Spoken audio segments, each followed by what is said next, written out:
Julianne. Good morning, everybody. Well, I was remembering that when I came to the University of Florida in 1976, there was no classics department. And now, wonderfully, due to a lot of hard work of a lot of people, there are, I believe, 12 faculty members, and they are known across the campus as being really very good scholars and terrific teachers. And so over the years, they've touched many students, and it's just hard to believe that now it's such a vibrant program. I remember I was just telling Tom that when we first got started, way back when, we were at a conference at FSU, and somebody introduced us from UF as being from FSU because they didn't know we had a department, but now they couldn't say that. Well, we are very fortunate today to have Tom Kostopulos with us. He has many titles, and that is he is an assistant instructional professor in classics in the Center for Modern Greek Studies and the Center for European Studies at UF, and he was telling us that a number of years ago he did 2 lectures on behalf here of the Center for European Studies. Tom studied classics in his native Greece and then came to the US to do a PhD at the University of Wisconsin, Madison. He has a wide variety of interests, from Greek and ancient science to modern Greek linguistics. Not only does he teach modern Greek at UF, but also has a very popular course on Greece yesterday and today, and any number of other courses in Greek and Roman religion, etc. His versatility as a teacher is very impressive.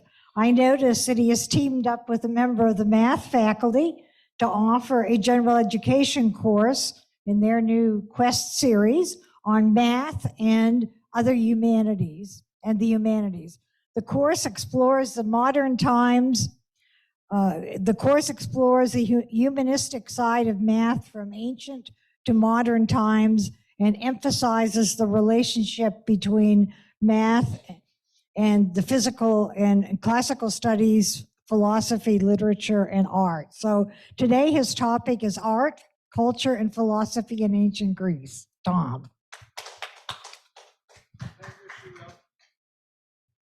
Good morning.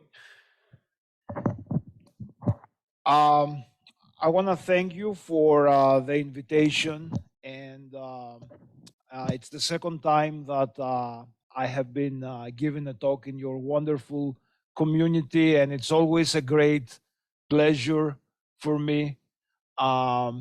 Today I want to talk to you about ancient Greek art and how ancient Greek art reveals the Greek culture and how it relates to philosophy, and how there is a message behind Greek art, something that goes beyond the aesthetic pleasure and unlocks areas of high intelligence. So I can, okay, great. I want to start with just a brief overview of the periods of Greek history, because when you deal with Greek art, it's something very complex. And, you know, it's a very general term when you refer to Greek art, precisely because, as you can see, Greek history covers a vast timeline from 3000 BC, which is the very early Bronze Age, all the way to classical period, to Hellenistic period, to Roman period. And of course, if you want to take that to modern times, You have Byzantine, Ottoman, modern Greece. So just to get an idea of how complex Greek art can be, just by looking these different periods. And we have different cultures and civilizations flourished in the area. Now, this is a geographical territory that we call Greece, but there are different geographical centers that developed culture and civilization in different historical periods. So, for instance, in the Bronze Age, which let's say it starts around 3000 BC, this group of islands that you see here in the map, it looks like a circle. And we call this culture the Cycladic culture. This is a very early Bronze Age culture where we have the very first very interesting artifacts.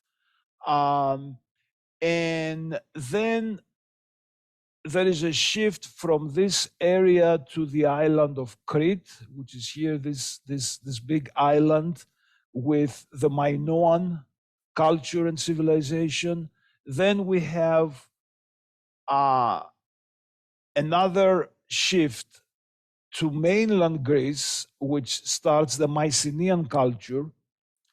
And then we have an important end of the world cataclysmic event, which we call the Dark Ages. The Dark Ages, you know, everybody, when somebody says the Dark Ages, everybody thinks of the medieval times. But in terms of ancient Greek history, we have the Dark Ages, which started around 1100 BC and ended around 800 BC, where all civilization collapsed, disappeared. There is no plausible explanation how that happened. There are different interpretations, and different historians, they offer different reasons. There are references to foreign invasions. There are references to internal strife, revolts. But all we know is that society collapsed around that time, and it starts again in the archaic period. So when people generally talk about Greece, ancient Greece, they usually refer to these periods right after the Dark Ages. The archaic period will be the most primitive, the earliest historical period that you examine, and then classical is the highest peak. Hellenistic period is where Alexander the Great creates a multicultural empire that covers not only Greece, but also Asia Minor, Egypt, all the way to India. And the end of Greece basically comes with the Roman occupation and the Roman Empire. Now, you know, I have to be brief here, and I know that some of those things might be, you know, a little bit more complicated, but for the purposes of this talk, I just want to point out that everything that comes before the Dark Ages, these three periods that we see here, the Cycladic, the Minoan, and the Mycenaean, they fall under the category of Bronze Age. So whatever somebody says, Greece during the Bronze Age, they talk about these three periods. And every time somebody talks about ancient Greece, it will be right after the Dark Ages, archaic, classical, Hellenistic, and basically the Roman times will be where Greece becomes part of the Roman Empire and it's transformed into something else. Now, what is interesting here is that writing appears around that time during the Mycenaean times. And we have a writing which is very, very different from the later writing, the alphabet that we're all familiar with. That writing, it's called Linear B. And unfortunately, it does not offer us a lot of information about the everyday life of the people, in the sense that we have only records that most of them are very trivial references to products and lists of material, which doesn't really help us much to understand the art of this particular time. When we move towards the archaic, classical, and Hellenistic period, we have much more writing, much more information to understand how the art works. So in my presentation, I wanted to show you some examples of the Bronze Age art, starting from the Cycladic art. But unfortunately, we don't really have a lot of information as far as the function of those particular artifacts, for the simple reason that there is no writing that give us more insights, give us more explanations on what these artifacts might be. So these will be the earliest representations of Greek art from the Bronze Age. You can see the dates up there at the top. And again, this is where these artifacts are coming from. This group of islands in the middle of the Aegean Sea, which is called the Cyclades. And what do we have? We have a lot of very interesting artifacts. They are made out of marble, a lot of them. We have these figurines that show human figures, but we don't really have any information as far as what does this particular figure represent. Is this a god? Is this a priest? Is this an official, a member of the community? We have absolutely no information. They're very, very interesting. They're very, very unique. They're very, very different from later Greek art. But unfortunately, they are very unique examples of an era which is hidden in darkness. It's not very easy to decipher exactly what is the purpose and what is the meaning behind these particular artifacts. This is probably the most famous of those artifacts, and this one we can say a few more things, I guess, because it's easy for us to identify what is the representation here. And this is a musician. This is a musician who plays an harp, a form of guitar. You don't see the strings, of course, but you can see him sitting on this chair and playing the instrument and probably singing. So that will be something that probably functions as part of a community celebration, of a festival, because this particular one was discovered in an ancient temple. So there is definitely some religious inspiration behind this. Now, moving on, these are from the Mycenaean Greece. So we're moving to the 14th or 13th century BC.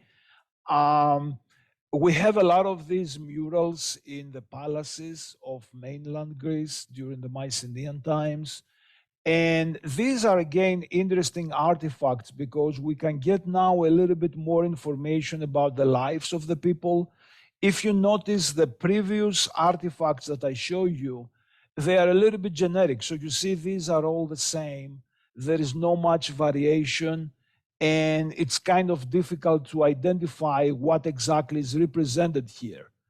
But in the next, in this one is actually a little bit more interesting because you can see very clearly um, there is a procession of females. They are dressed in this particular dress, which we can identify as coming from the Minoan Crete. We can see the hair style. There is a little crown at the top of the hair. They are offering something to this woman who is probably a priestess. And so this is probably some kind of religious ceremony. But it is a little bit more interesting, as I said, because now as an archaeologist, as a historian, as somebody who studies this particular historical period, you can get some additional information about the lives of the people by looking at the dress and the hairstyle and given the context of this religious ritual which is represented here. Another example of this is a very famous example from the Bronze Age Greek art is a gold death mask. Now, this is a very controversial object. This was found on a tomb in the city of Mycenae, and that was one of the very first excavations that took place back in the 1800s by a German archaeologist whose name is Heinrich Schliemann. Heinrich Schliemann is the father of Greek archaeology. He has a very interesting story as a person. He was born in Germany in the 1800s. He became a merchant. He traveled to California. He was there while the gold rush was going on. He became rich in a very young age. Then he took all that money and he said, I had a dream. And his dream was to discover the world of Homer. Now, Homer is an early Greek poet who wrote around 800 BC. You probably know him from the Iliad and the Odyssey. These are the two most famous poems. But everybody thought that this is just poetry. This is just pure imagination. There is absolutely no historical truth behind the poetry of Homer. And what Schliemann did was to scientifically and historically establish the existence of these figures that we read about in Homer's poetry. One of these figures was Agamemnon, who is the leader of the Greeks in the Trojan War, and he was the king of Argos, which is a city very close to the city of Mycenae. So Heinrich Schliemann went there, he started excavating the area, and he found these amazing tombs. And in these tombs, he found these gold masks. There are more than one. This one here is the one which is more detailed. And, a lot of these masks are a little bit generic, but this one here, you can see he's wearing a beard and his eyebrows and his ears. And there is a little bit of controversy because there are some people who think that this might be fake. And the jury is still out as far as, and I don't want to, overcomplicate things by, giving you the arguments for and the arguments against. But, some people think that it might be, not an original artifact, but it's certainly the most famous, the most well-known, and it's probably the one that most of the people will identify as a Bronze Age Greek artifact. So I'm just showing you these examples to give you some idea about what was going on in Greece during the Bronze Age. which is probably the most difficult and the most complicated period to deal with because the lack of information. We don't really have a lot of information on these particular objects. An old professor of mine at the University of Wisconsin used to say, the stones do not speak. And, you know, if you have an artifact like that, it's wonderful, but without some written information, without some explanation as far as what does it represent, what is the purpose behind this particular object, you can't really go far. And that is the problem with the Greek Bronze Age. Now, as we move forward, right after the Dark Ages to the archaic Greece, things get a little bit more interesting and also a little bit more clear. Now, right around those Dark Ages, we have a new kind of design in Greek art that we call the geometric style. And you can see an example of this geometric style right here. And, you know, it's very easy to guess why this is called geometric style, because you can see these geometric shapes. I don't know if it's clear, but this particular design, it's called a meander. And supposedly it refers to a physical river in Asia Minor, which is called a meander, and the river has a lot of turns, goes, you know, to different directions, and this became a very, very popular Greek design. Now, what do you see in the middle here? You see a funeral, and you see a body, which is on the top of this, like a couch or a bed. And next, on both sides, you have women. It's not very clear from this particular photograph, but they are mourning, they are tearing their hair. And that was the traditional role of women in the funeral ritual in ancient Greece. They had to clean the body, and they had to mourn and cry and display sadness and desperation over the dead body. On the bottom, we have warriors.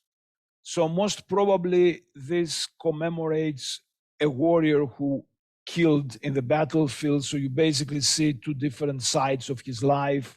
Here is the military campaign, and then here is his funeral. So that will be the most popular artistic style in the early archaic Greek art. At the same time, we have a lot of interaction with the Asia Minor and the East. And we have a style which is, we call that style Orientalizing style, where there are a lot of Oriental influences. Here's an example of this style. I mean, if you see this particular artifact, and if you don't know, and if you have to guess, it's going to be very, very difficult to guess that this is Greek, because there is nothing Greek here artistically that identifies that as a Greek artifact, versus this one here, where you can say, hey, you know, this is a meander, so that's pointing out to Greece. So this is an example of the Orientalizing style, and this is probably a festival. You see this person is a musician, he plays a flute, and there are women and dressed differently that they're dancing around him. At the same time, we have probably the most famous of the Greek pottery, which is what we call the black figured pottery. And I'll show you some examples of the black figure Greek pottery. The city of Corinth was very well known for this particular design, this particular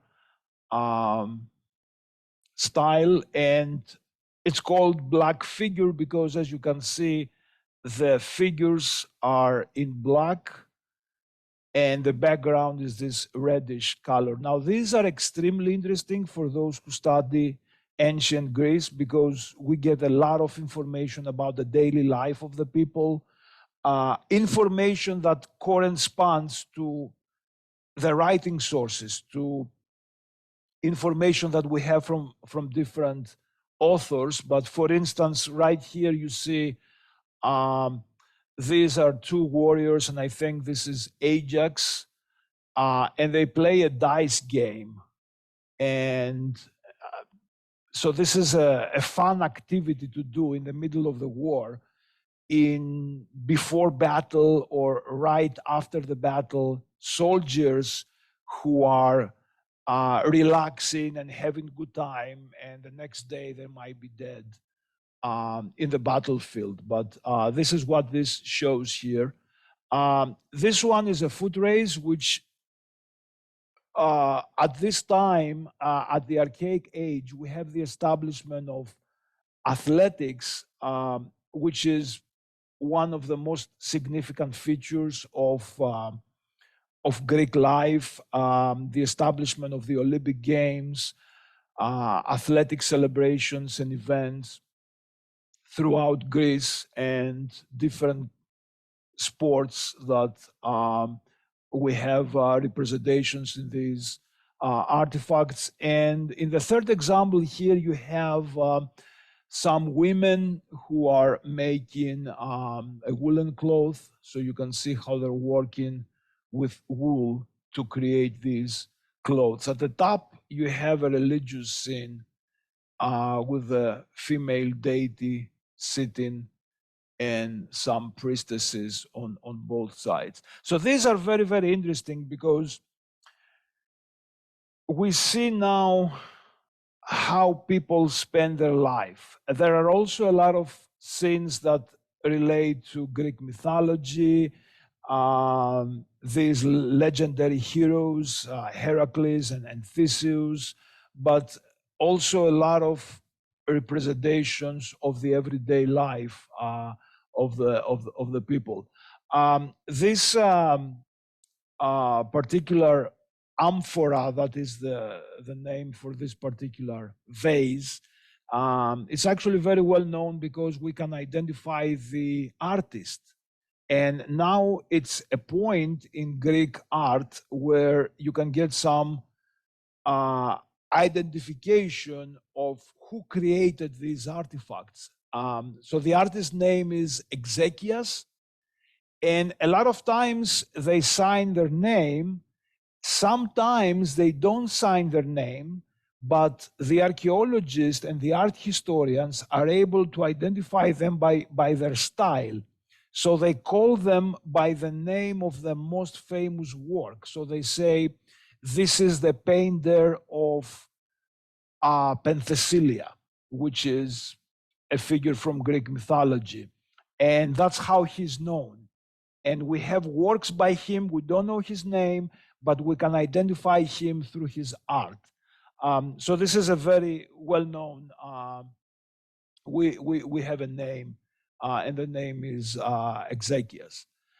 Now, in addition to red and black figured pottery, mostly black figure pottery, geometric art, and the Orientalizing style that I mentioned, we have now the very first Greek statues.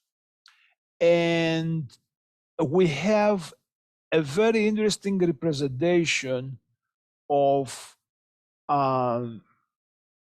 the human body. They are both male and female. And the name for the male statues is kouros, which really mean a young boy of noble rank, between ages of, let's say, 14 to 21. And also kori, which also means young girl. And we have examples of both kouros and kori. There is a little bit of disagreement between art historians and archaeologists as far as what exactly is represented in these particular statues. They all have this very formalized stance with the two arms laying on both sides, and the left leg is a little bit forward. I'll show you more examples, and you'll see they're exactly the same. But the question is, who is represented in these statues? There is one point of view that argues that this is the god Apollo. The god Apollo was a god of youth, light, arts, music, and a lot of people think these are religious statues, maybe some other gods. And then there is another group of archaeologists who think that these are tombstones, because a lot of those that were found on graves, and they think that they were used as memorials for these young people who died, most probably in the battlefield. An interesting distinction between the male version and the female version, and I think I might have a better example.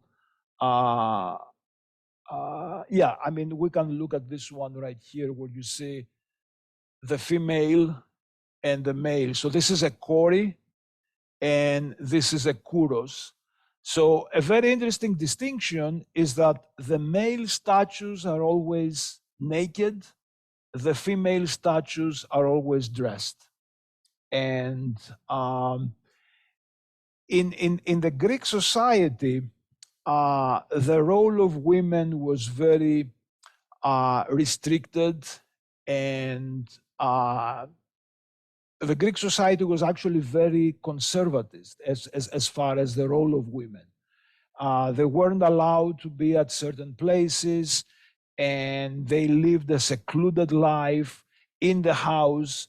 They had their own religious festivals. They weren't allowed to participate or to attend the Olympic Games. So this distinction here, it reflects this attitude in the society. So the controversy here, about these particular statues is, what exactly do they represent? They found them on cemeteries, so it's quite possible that these are tombstones, memorials, but also there's the argument that this is a religious artifact.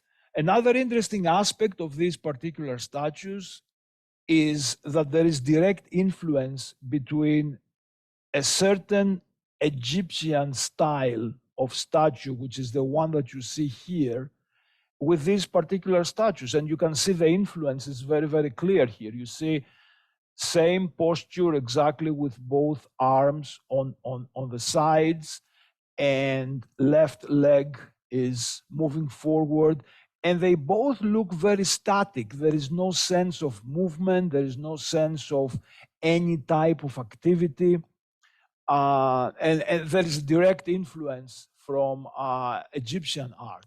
So this is the point where Greek art hasn't really developed its own identity, has become really unique. It imitates, it gets inspiration from nearby cultures and civilizations.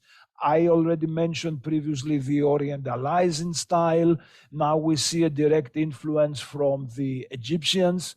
So this is the point where Greek art hasn't took off yet. It's still at the level of experimenting and trying to find its own way. Now, The Kori, which you see here, it's also very formalized, always dressed. They usually they hold something on their left hand. You can see this example here. It's a little bit better where you see she's holding a flower and she's holding her dress with the right arm. And again, there's no movement. They're very, very static. And there are no special features except this particular feature right here. Now, if you notice closely these two examples, and we have more examples, they look like they're smiling. They're not laughing. They're like, there's cracking a smile here. You see that? This is called the archaic smile. And art historians, they try again to understand what that might be. What is that feature? Why do these statues smile? And especially if you think that there might be memorials in a tomb, what does it mean if you have this buried person, then there is a statue, to his memory, commemorizing him, and there is this smile. So there are two possible explanations for that. One has to do with economic conditions, which are very much improved at that time. Greece is going through a very flourishing, prosperous age. And basically, people are very happy because life is good. They get more prosperous. Some other historians talk about the notion of the afterlife and how that might be a philosophical, a religious implication of this person having a better life on the other side in the afterlife. So there's no there's no absolute explanation of what this particular feature is, but it's there. They have them, all of them, or most of them, they have them, and they call it the archaic smile, and it must mean something, but we can never be entirely sure what exactly it is. I think, personally, I think that, there is no reason why not to have both explanations. I mean, references to a happy afterlife, it makes sense to me. And also, there is no doubt that the historical, social, and political, the economic conditions of Greece at that time, there is a lot of prosperity, and that is probably reflected in these statues. Here's another example. This one is a little bit more archaic. You can't really see a lot of features here. Same stance as I mentioned. So let me see if, yeah.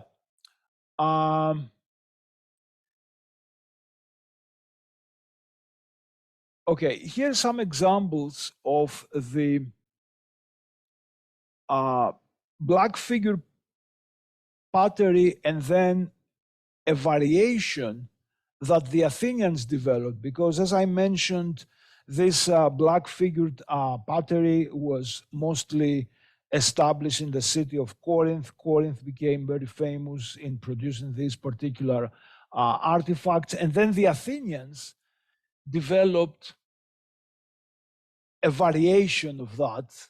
And basically what they did was they reversed the colors. So you see here the figures are red and the background is black, while here the figures are black and the background is red. So this is an example of the black figured pottery. This is an example of the red figured pottery. And this one here shows you a wedding, a part of a wedding where you see the bride and the groom is taking her to her new home. And this figure on the back is probably her mother or some relative. And here you have a regular battle scene. Another interesting thing, interesting to know, I guess, is that if you look at these figures here, you see this is goddess Athena, and she's white, and these are regular black figured, but she's white. The reason she's white, women are often white in these artifacts, and this is a nice way to distinguish between a female and a male figure. But also remember that women are secluded. They live in the house most of the time. They don't go out a lot, while the men will probably work in the fields or fight in the battlefield, and their skin will be a little bit darker. And that's a nice way to distinguish between a female and some male figures. Now, this is the time also where the first Greek temples are developed.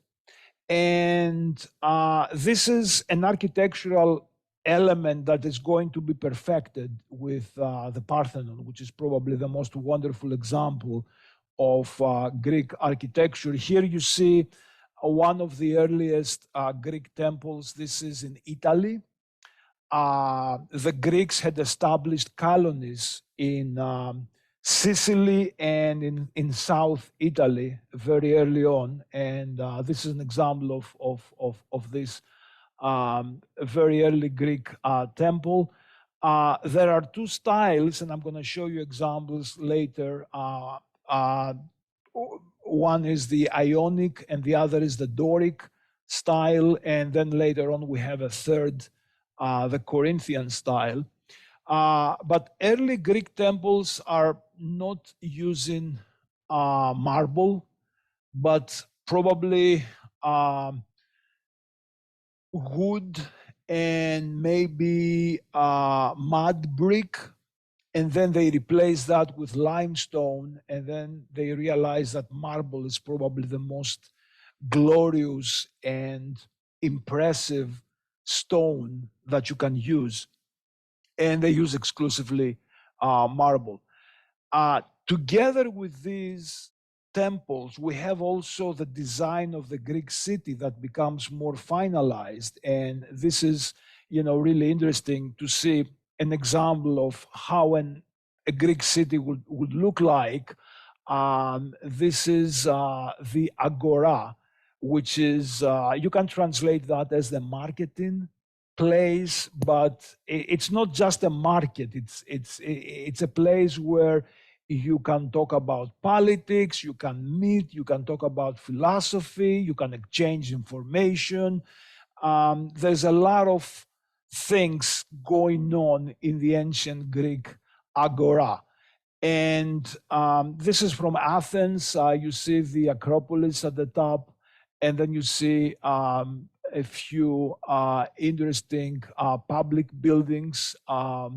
I'm not going to go through each one of them, and that will take a long time. But I just wanted to point out that they start now designing the architectural space, and they have a very, very clear idea of how a city should look like and how the city should function as a city, as a social place.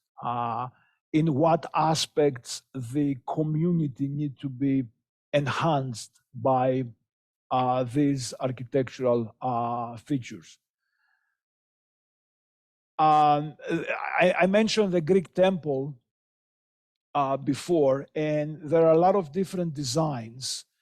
And some of those designs are more common, and some of those designs are very uncommon. The usual side is going to be rectangular, like these examples that you see here. There is only one example of this circle type of temple, and this is at Delphi. It's dedicated to Apollo, and this is called Tholos. So that's going to be very, very unusual. So usually you have a rectangle, And you have different number of columns around, from the most basic, which is this one, which is called tetrastyle or prostyle, because you have these four columns at the front, then you have front and back, then you have one series going around, then you have two series. So you see they try to experiment.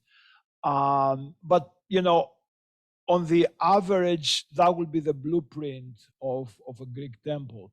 Something really interesting is to realize that the Greek temple is not like a church. You're not supposed to get in and pray, and it's supposed to be the house of the God, and there's going to be a statue inside. Only priests and certain officials are allowed to enter. All ceremonies or religious rituals, they take place on the outside. So that's why you see the spacing inside. It's, you know, very, very different from what you expect, because it's not a place of gathering. It's not a place where people will get in and have a service and then at the end of the service go out. Now let's move into the classical Greek art, which is probably the most famous of Greek art.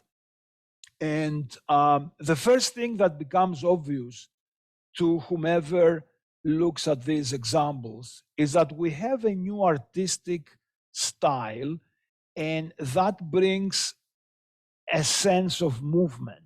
And this is the point where the Greek art becomes really independent. There are no influences whatsoever. This is pure Greek, 100% Greek. You won't see any influences from Egypt or from the East. You also see a lot of fluidity. You know, there's movement now. And all these statues will look less static. So if you compare this one with, oops, I went forward, I wanted to go back. But if you just compare these early examples that I show you, you see how static those look like. There is no sense of movement. There is no sense of fluidity. It's just a person standing there. And then if you move towards the classical age, 200 years later, you see this amazing evolution of the Greek art, where you have, like in this example, you see this is a disc thrower, and you see the muscles, and you see the movement and the torso. They are going to use now exclusively two types of material for these statues. One's going to be bronze, and the other is going to be marble. And they are going to become influenced by certain developments in the history of medicine. And that is reflected in how well they represent the human body in these statues. So you will see details that have to do with muscles, with the veins. You see how realistic the hand looks like, and that has to do with their knowledge of anatomy. You see the vein right here. So their knowledge of the human body and of human anatomy is improving, and at the same time that is reflected in these particular artifacts. There is also now the point where you see certain philosophical ideas reflected in Greek art, ideas such as the need for balance, for harmony, beauty, proportions. These things are much more easier to identify now in this particular historical period than before. And I'll show you a few examples. Now, this statue right here will be a good example of a bronze statue. Again, there is a little bit of controversy as far as who is this person here. One explanation is that it's probably the god Poseidon, and there's a trident here that it's missing, and that's probably what it was. The other explanation is that probably this depicts an athlete, and what is missing up here is a spear. This was found in a ship in the deep of the sea, a sunken ship, a shipwreck from the ancient times, and some divers in the early 1900s discover amazing artifacts in this ship. Because what happened with a lot of these statues, we don't really have a lot of examples of those bronze statues, because later generations, they melted them and they used the bronze for something else. So we don't really have a lot of examples of actual Greek bronze statues. This is one of the few examples. And again, you can see the sense of movement, you can see the muscles, you can see a lot of details. Also, you see something really amazing, which is how they balance this statue with absolutely no additional devices to stabilize the statue. If you compare this one here, you see there is this little tree trunk that helps the statue to get balance. This is a Roman copy. The Romans never managed to achieve this perfection in balancing these statues. There are these devices here that help the statue to be stable and not to collapse, not to fall. But here you can see, actually, he's just on the tip of his toes right here, and it doesn't even touch the ground, only with the back of his leg, of his foot there. Now, this is a very well-known example of philosophical ideas reflected in Greek art.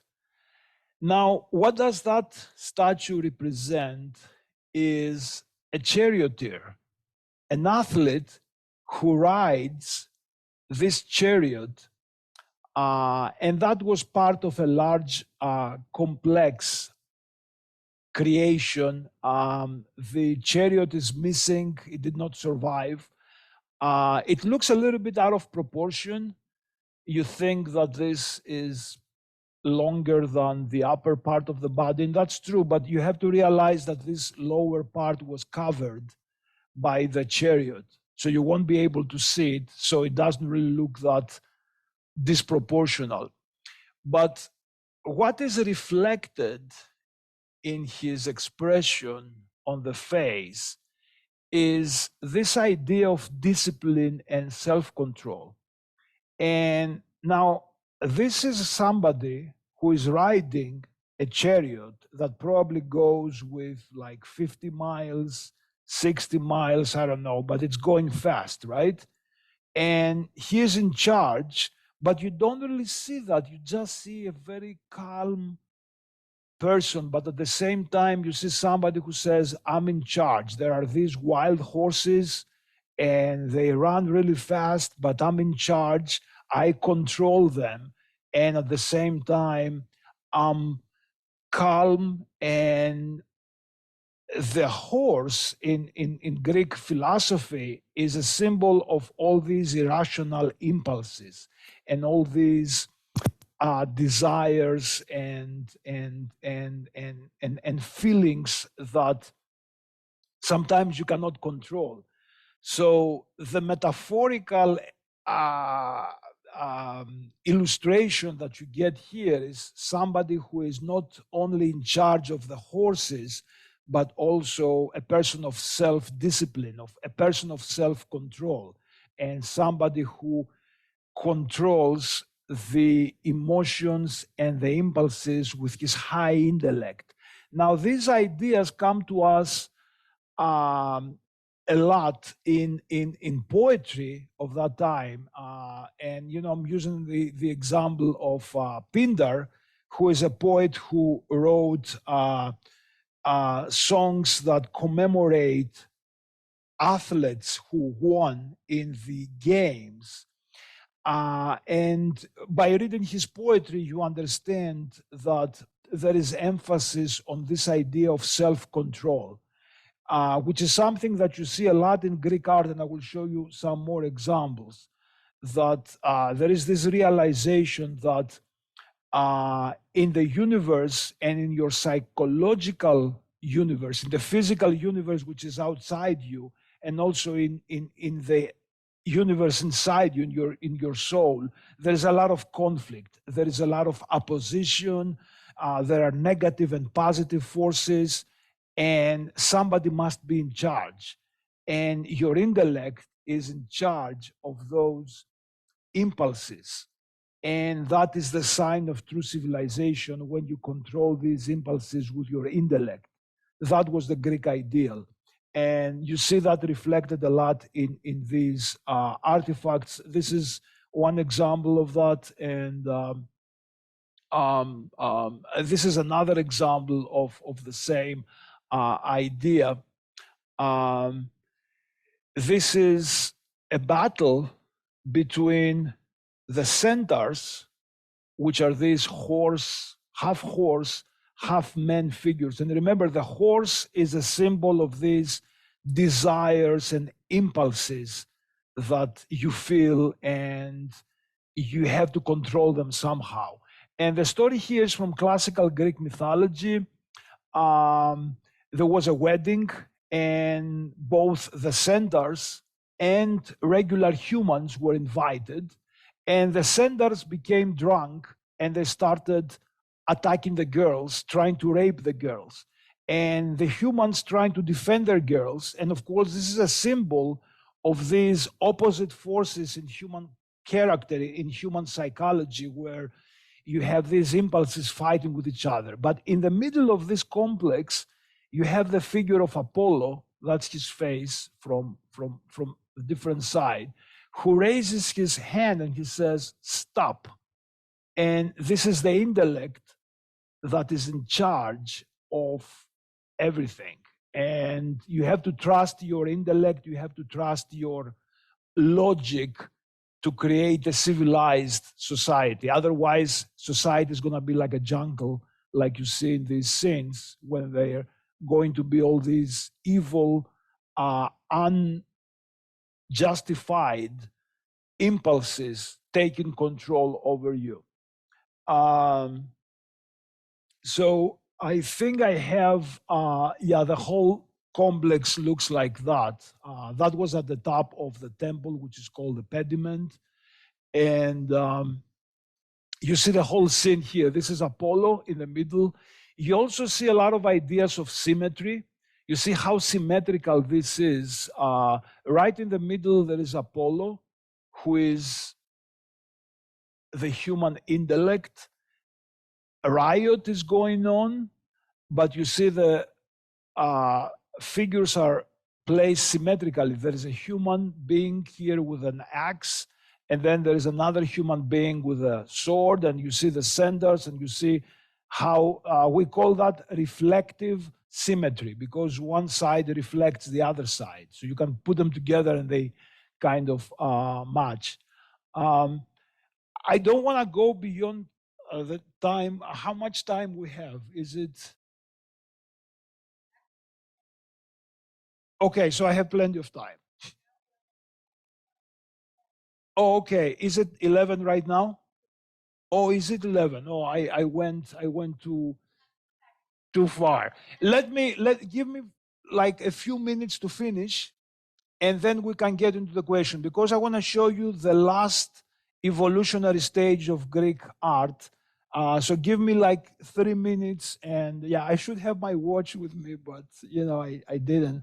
So yeah, so let me just move forward. I'm going to skip a couple of interesting things here. I'm just going to show you an example of Hellenistic art.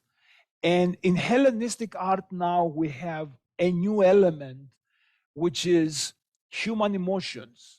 If you notice in the previous examples, even if you have fluidity, you don't really have human emotions reflected. I mean, a lot of these statues, they look very calm. You see how Apollo is looking here. You don't even see any emotions here.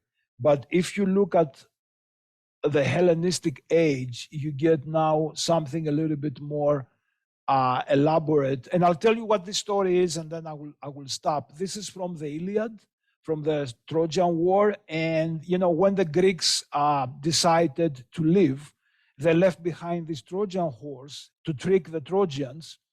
And the Trojans said, oh, the war is over. They left us a gift. Let's take the gift into the city and let's celebrate. And of course, they didn't know that inside the horse were Greek soldiers.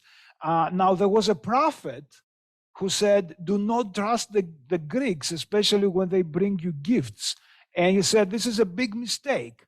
But because Zeus wanted the city to fall, it was part of Zeus' plan, these snakes came out of the ground and ate him alive together with his two sons. So everybody said, oh, that's an omen. You know, what you said was against the God's will, so you were wrong, and let's take the horse inside. So what that shows you here is a person who is in agony and in pain, exactly like when you're bitten by a snake or when you're eaten by a snake. And this is something that you don't see in previous Greek art. So that will be the next step, the next development in the history of Greek art. So I want to thank you for your attention. I'm sorry if I took a little bit more time than regular, and I will be happy to entertain any questions you might have. Tom, thank you so much. That was really an interesting panorama of Greek art from the Bronze Age through the Classical Age. And it seems to me to belie the fact that some folks think that Greek stones don't speak. Yes. Greek stones do speak. Yes. The other thing I wanted to mention was that I hope that this will encourage anyone who has never been to Greece to visit one of the most beautiful countries in the world. And it also, your panorama makes me want to go back. So I see Yes. some questions. Roy has a question here.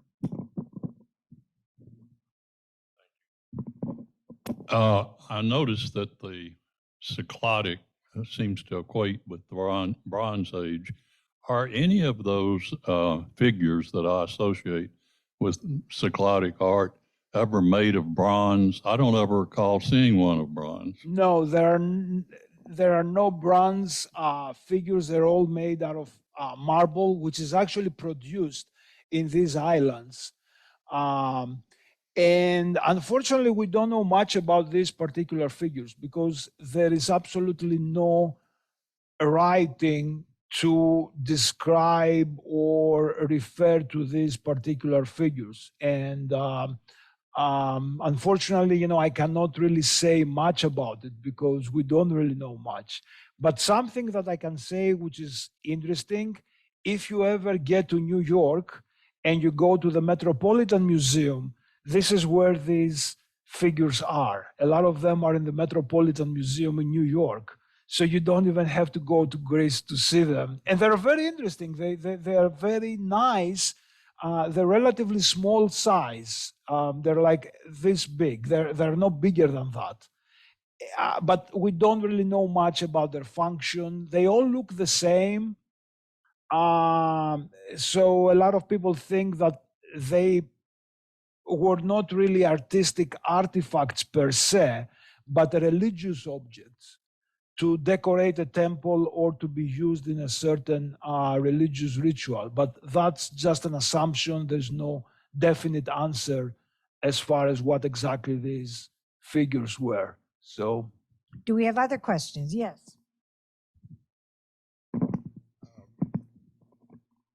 I guess I'm, you know, when I look back at the history of art during this period, and I also look at the things that represent Greece, like Thermopylae, a military adventure, and Leonidas, and are there capturing any of the military Yes. history in art? Yes, yes, they do. Actually, the reason I didn't show you more examples from the Bronze Age was we have a lot of military artifacts, and some of those artifacts are decorated. So what we have, for instance, is different types of swords, and we have either battle scenes or hunting. People killing lions and wild boars and things like that.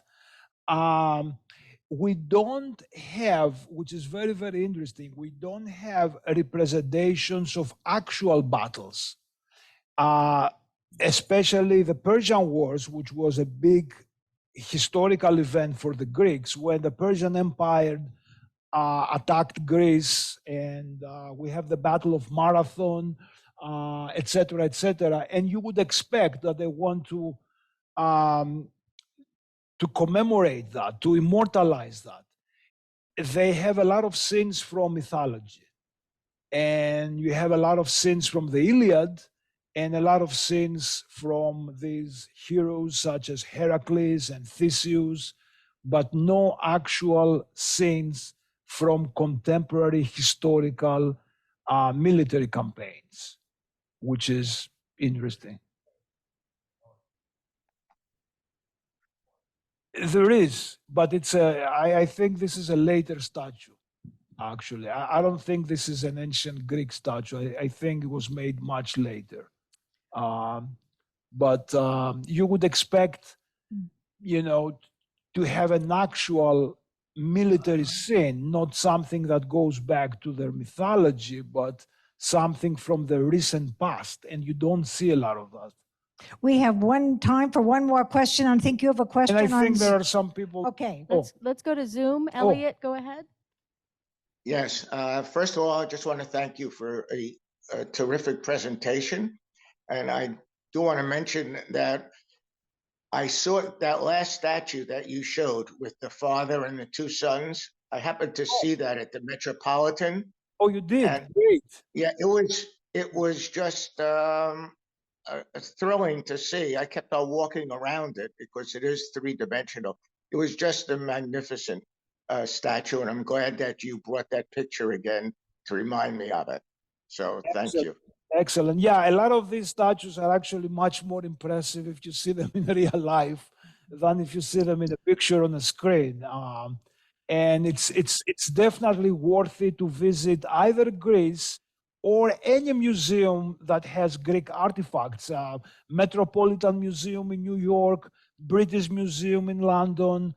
I mean, even the local museum in Wisconsin, in Madison, Wisconsin, had some Greek artifacts. I don't know about UF, but I'm sure you don't have to travel far to see some of those artifacts. They're all over the world, and they're really impressive if you see them in person. So Tom, thank you very much. I just wanted to point out that something obvious to everyone, I'm sure, the wonderful contrast between your opening Cycladic figures and then the Laocoon statue at the end. Yeah. Thank you. Yeah. Thank you very much, everybody. Thank you.